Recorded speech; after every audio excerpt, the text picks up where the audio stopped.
Alhamdulillah wa salatu wa salam ala rasulillah wa alihi wa sahbihi wa man tabi'ahum bi ihsan ila yawmiddin wa sallama tasliman amma ba'd. La louange appartient à Allah subhanahu wa ta'ala, Seigneur de l'univers, et paix et bénédiction d'Allah sur le noble des messagers, le prophète Muhammad sallallahu alayhi wa sallam, ainsi que sur sa famille, ses compagnons et sur tous ceux qui les auront suivis dans le bien jusqu'au jour de la rétribution. Nous voudrons, par cette assise, par la grâce d'Allah subhanahu wa ta'ala, parler de la définition du dogme. Le dogme, qu'est-ce que c'est? Al-Aqida, qu'est-ce que c'est? Al-Aqida, succinctement, hiya al-imanu bi arkani imani sitta wa sa'iri ma thabata min umuri ghaib wa ma ajma alayhi salafu salih. Al-Aqida, le dogme islamique, la foi islamique, la conception islamique, c'est la foi en des 6 piliers de la foi. C'est de croire en des 6 piliers de la foi. 2, croire au reste de ce qui est du mystère. Croire au reste de ce qui est le mystère du mystère. Tout ce qui traite du mystère en dehors des 6 piliers de la foi, on y croit. 3, et ce sur quoi les salafus salih, nos prédécesseurs pieux, ils sont unanimes. Voilà les 3. Je reprends. Al-Aqida, le dogme islamique pur, c'est la croyance en des 6 piliers de la foi. Et au reste des choses qui traitent du mystère, et 3 maintenant, ce sur quoi nos prédécesseurs pieux y sont unanimes. Voilà le dogme, notre croyance, notre foi. Ce qui sort de ceci est la foi musulmane avec preuve. Quand on parle des 6 piliers de la foi, nous avons al-imanu billah wa malaikatihi wa kutubihi wa rusulihi wa yawmi akhir wa qadari khairi wa sharri. Voilà les 6 piliers.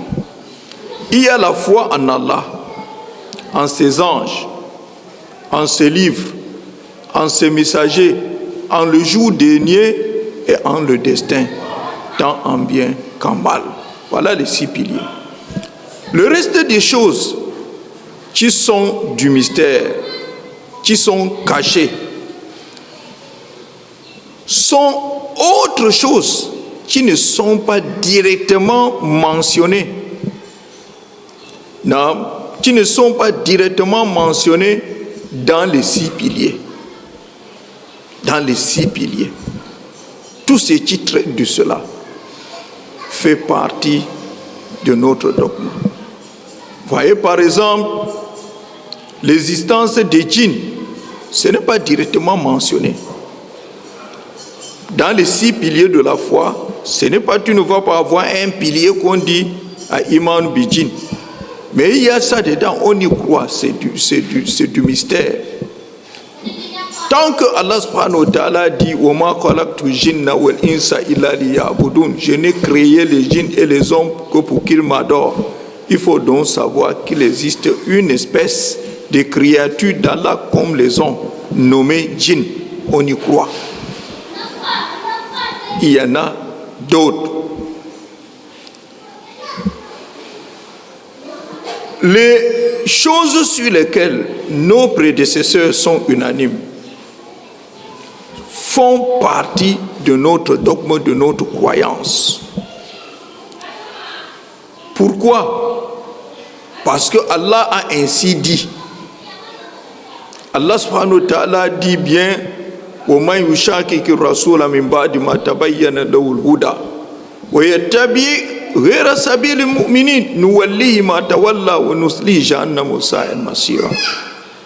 Dans ce verset, Allah subhanahu wa ta'ala traite d'égarement de quelqu'un qui va être brûlé en enfer quelqu'un qui prend une autre voie que celle des croyants, de nos salafs, des musulmans qui sont les élèves du prophète Muhammad sallallahu alayhi wa sallam, c'est-à-dire les sahaba, ses compagnons, les tout premiers, les élèves du prophète sallallahu alayhi wa sallam. Les sahaba sont les élèves du prophète sallallahu alayhi wa sallam.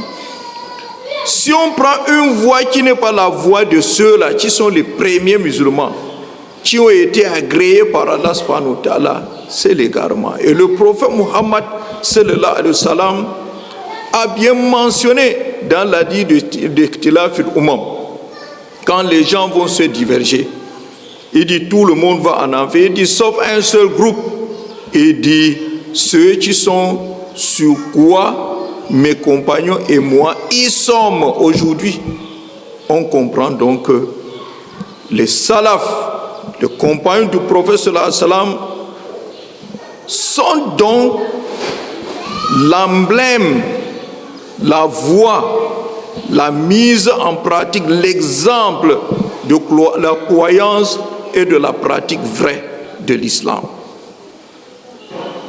Ils représentent le message même du prophète Muhammad sallallahu alayhi wa sallam, sa croyance et sa pratique.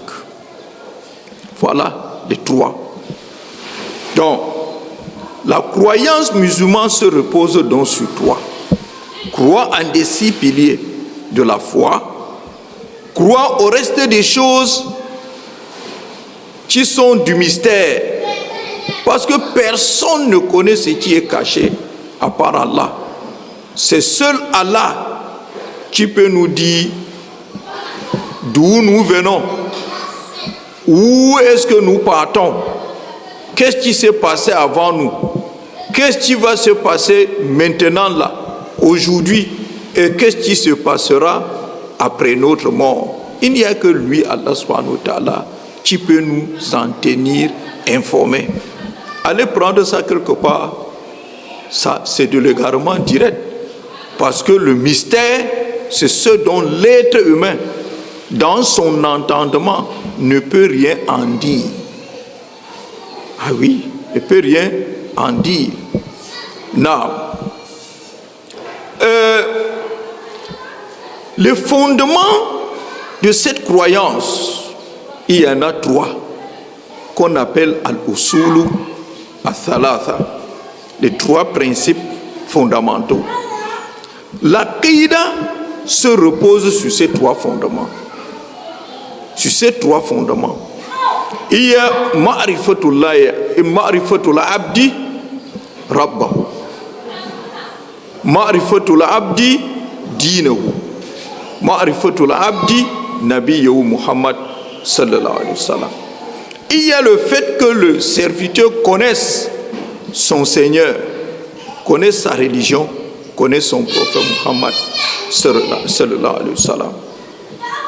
La connaissance d'Allah, la connaissance de la religion, la connaissance du prophète sallallahu alayhi wa sallam, leur mise en pratique, c'est la connaissance de tout le dogme de l'islam et leur mise en pratique.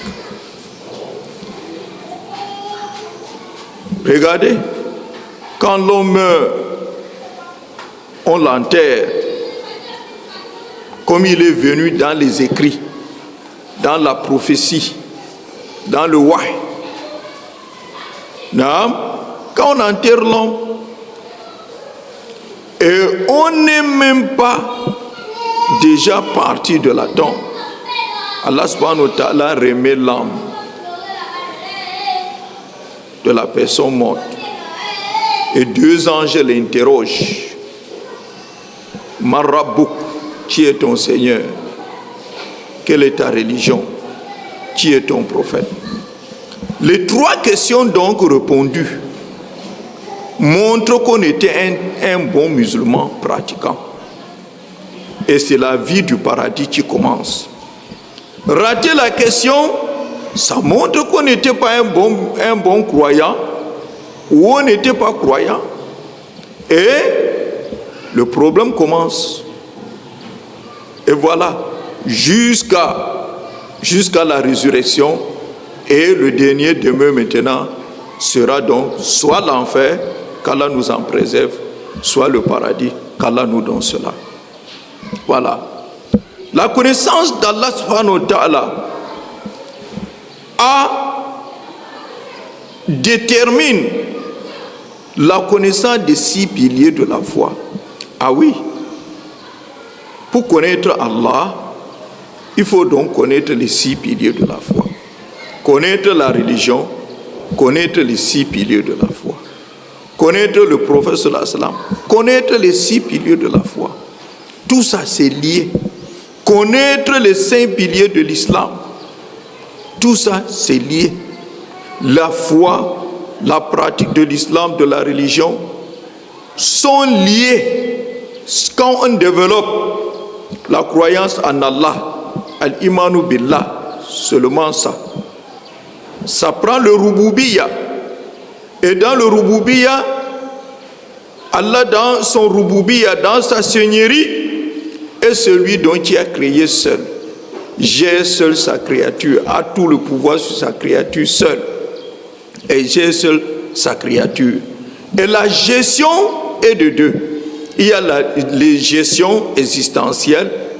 Naam, al-amru kawni wa amru shar'i.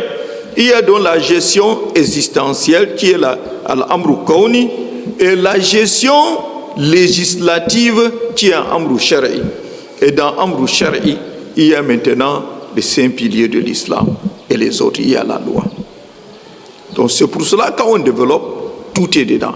Et là, les 3 fondements là, la connaissance d'Allah, la connaissance de la religion, la connaissance du prophète sallallahu alayhi wa sallam et leur mise en pratique, sont donc le résumé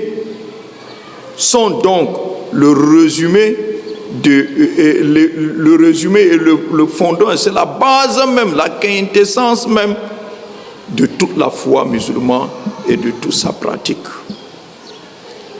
Pour dire que si un musulman veut être un bon musulman, il ne sera bon musulman que s'il a maîtrisé au bout de doigt les 6 piliers de la foi et maîtrisé au bout de doigt qui étaient les salafs, nos prédécesseurs, ceux sur quoi ils sont unanimes, et ils mettent en pratique. On pratique donc la foi selon la pratique, la croyance et la pratique de nos prédécesseurs, des Sahaba ridwanullahi alayhim, de leurs élèves et les élèves de leurs élèves. Le prophète Muhammad sallallahu alayhi wa sallam ainsi dit: Khairun nas qarni, thumma alladhina yalunahum, thumma alladhina yalunahum. La meilleure génération est ma génération, et puis celle qui la suit, puis celle qui suit celle-là. Qu'Allah subhanahu wa ta'ala nous guide et nous aide et nous facilite. Subhanakallahumma bihamdik, ashhadu an la ilaha illa anta, astaghfiruka wa atubu ilayk.